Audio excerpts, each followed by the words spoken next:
episode. The Digital Gumbo podcast contains language that some may find offensive. Listener discretion is advised. Well, now we're done with that shit. Let's start the show.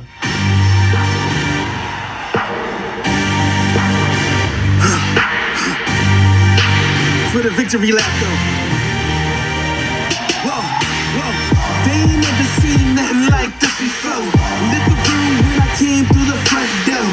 Ask me if I should overcome. What for? Train in the trees, please hold my sycamore. It is over. About 11:45 on Saturday morning.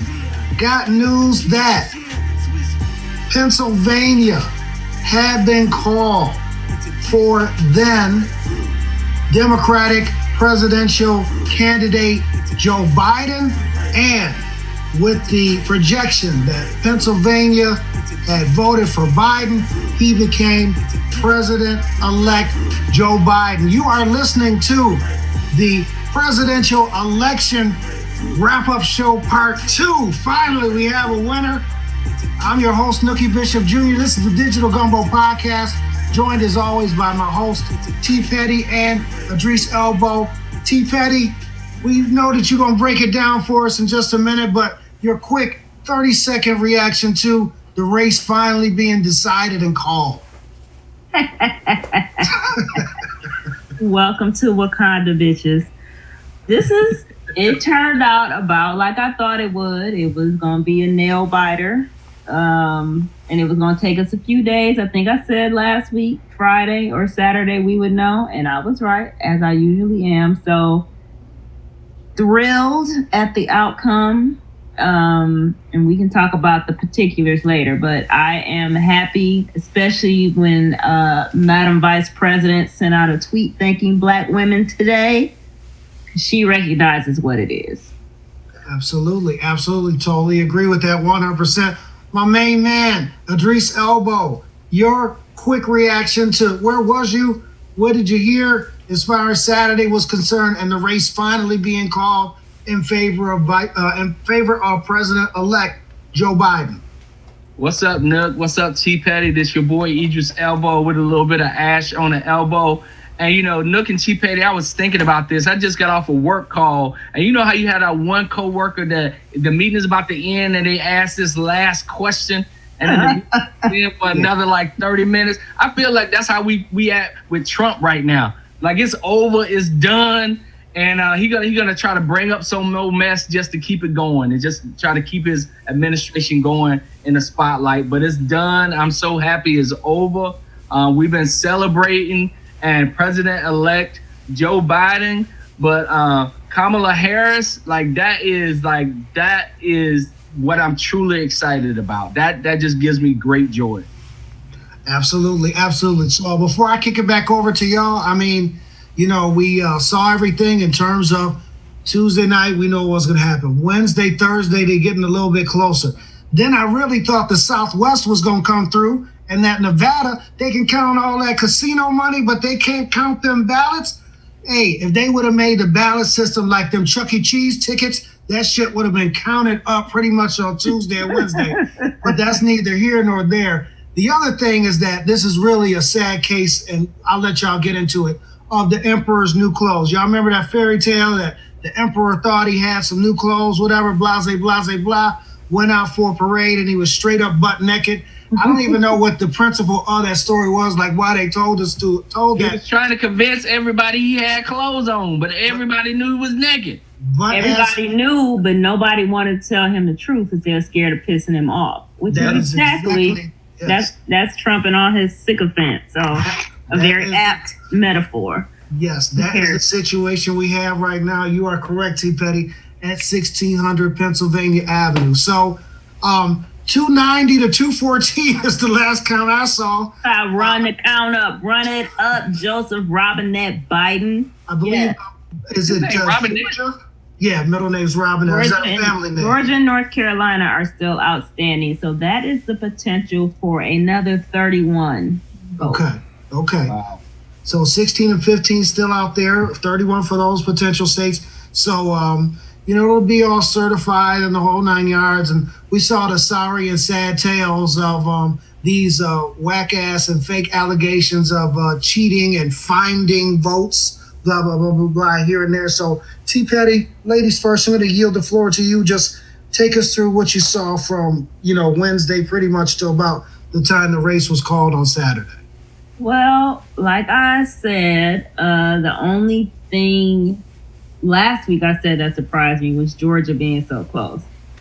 I am surprised that North Carolina is still not in. That's so close. And that Biden, when I say he, took basically the whole four corners except for Utah. So for the uninitiated among us, the four corners is Colorado, New Mexico, Arizona, and Utah. He took all of those except for Utah.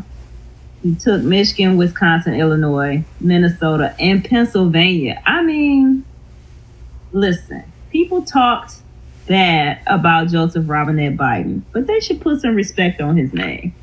And let's put some respect on the black voters of South Carolina's name. Shout out to you, Idris. Because when he won that primary in South Carolina, everybody was talking about how black voters are dumb and unsophisticated and blah, skibbity blah. But we know white people better than they know themselves. Better believe that. We are practical, and we chose a white man that other white people would vote for. They wasn't about to vote for Pete Buttigieg and none of those other ones either. But Joe Biden, they came out for, he's a man that they've known for 50 years, even if you don't agree with his policies, which I don't. And he served under a black man. There ain't no hard math. So I'm surprised that he might take Georgia and he might take North Carolina too. I'm surprised at that. Oh, I forgot about Alaska. Alaska's still out there. I always forget about Alaska. But I mean, it wasn't the quick repudiation that a lot of us were hoping for, but I think the more practical among us were expecting it to drag out a little bit longer. And also, Mango Mussolini's tactics, he's doing exactly what I thought he would do. Out there playing golf on Saturday as the race is being decided. The stories have come about that his staff has to get him out there on the golf course. And in fact, during his entire administration, that he's been golfing so frequently because that's the only time that adults in the administration and in the White House can get things done. Two quick notes, and I'm going to swing it over to you, Dries. One, when does Alaska really had any type of deciding vote whatsoever in a presidential election ever? It's like noon in Alaska, and it's like 9 o'clock in New York, and they already done called it. Like, if you go to Alaska and you don't vote early, it's like you might as well forget it because the race is over. But I can see that's neither here nor there. And then very surprised but happy about Arizona. Cheeto 45 came out with all that negative rhetoric against the late, great John McCain, a real American, a real man, a veteran who served this country. And when he lost in the race, he conceded like a real man should, like a grown-up should, like a fifth grader that lost in a school election, class president election should. But we don't have that at this level, unfortunately, at the White House. So again, shout out to Arizona, which was red for many, many years. But when it was on the line, and John McCain's late wife, I believe her name is Cindy, campaigned heavily for Joe Biden and got a lot of flack, like threatening emails and phone calls flack, and people turned their head against her, that in public type of thing. But she stood strong, and the urban centers in Arizona came out, so was happy to see that. But Dries, I'm gonna go ahead and kick it over to you, man. What did you see? We talked about it a little bit the Wednesday after, but between Wednesday and then that time on Saturday, where were you when you heard, and your thoughts on everything that you saw, brother? Man, I was just chilling at my house on Saturday, just trying not to watch anything because I was kind of freaking out. But then the news popped up on my phone, and I think we went wild here in the house. Just And the thing that surprised me, T. Petty and Nook, is I had joy, but I thought it was gonna be a little more joyous. But it was just oh my God, we dodged a bullet, and now I quickly turned toward, man, we got a lot of work to do. But I still have a lot of joy. for Kamala and just being Kamala. Thank you, Kamala, for just being the first, female vice president, Black woman vice president, woman of Indian descent. So she's just like really representing. T. Petty broke down the different states. I want to break down the people who voted. I want to talk about that, Nook, because you had 75 million people vote for Joe Biden. About 70 million people vote for Cheeto 45.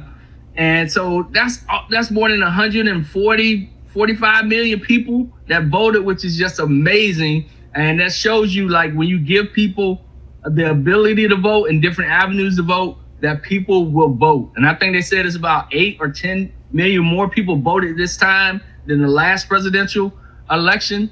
And so, T. Petty, I want to go into the numbers a little bit because we was talking about this. And the thing, before we dive into the details of the number, the thing that just makes me crazy when I think about this is that if you think about everybody who voted, right? If somebody say they voted, they got about a 50% chance to say they voted for Trump. So that blows my mind. Well, if you're talking about white women, a 55% chance. Right? It's even more. And you talk about white men, it's like a 65% chance. It ain't no need even talking about them. They're a lost cause. So it's mind-boggling, that it just the numbers. And we can break it down, that's white men and white women. And it's white men make up 33% of the electorate. I think white women make up about 33% of the vote, folks who are voting. And then everybody else makes up the other 33%. So that's just crazy to think about that. It was overwhelmingly white folks voting for Trump again. But I do have to talk about the brothers and the sisters. T. Petty, you want to lead it off? Well, yes, I do. So, as usual, Black women to the rescue. Y'all are so very welcome. We are the most disrespected, the least regarded in this whole country. But who pulls America back from the brink time and again? Black women. Who did the work that led to 800,000 new voters being registered since 2018? Stacey Abrams in Georgia. Even though that race was stolen from her by Brian Kemp's dusty ass, she went out there and did the work. She did the groundwork to get things done, which could be the blueprint for how Democrats could move forward in the future. So y'all are welcome. Black men, 20%. Wait. Before you go to black men, I would say black women. 91% of black women voted for Joe Biden. Because Thank you. Right. That is just bananas. 91%. Y'all are welcome. Thank you. Black men. Well, that's 9 out of 10 black women you run into. You might as well say, if you run into a black woman who voted, they voted for Joe Biden. And the other ones was Candace Owens and Diamond and Silk. So if you want to be in that group, be my guest. T. Petty, before you go in on black men, I just wanted to just chime in on Idris's numbers. So I'm looking at yahoo.com, 76,225,000 votes for Biden, 50.73% of the votes. And for Cheeto 45, 71.5 million votes, 47.59% of the votes cast. And again, we said 290 to 214, and the score still might be run up. But I'm going to clear the paint out, and I'll come back after you. You want to go in on the brothers and the numbers that have come up in the polls as far as black men are concerned? Well, I already talked about those dusty asses last week, and I still have not gotten an answer. Did we get any answers in our inbox about what the problem is with black men being the white women of the black race, the weakest link, the least dependable? Have we gotten any answers? Nothing in the inbox. I want to say that the brothers that listen to this podcast probably, is on the side that voted for Biden, and dare I say the socioeconomic group for some of the brothers that's out there that they might not be listeners to the pod, and that's unfortunate for them. So you think I'm going to tell you what it is. It's two things. It's misogyny because as a black man, how could you not support a black woman on the ticket? Sexism and misogyny. And number two,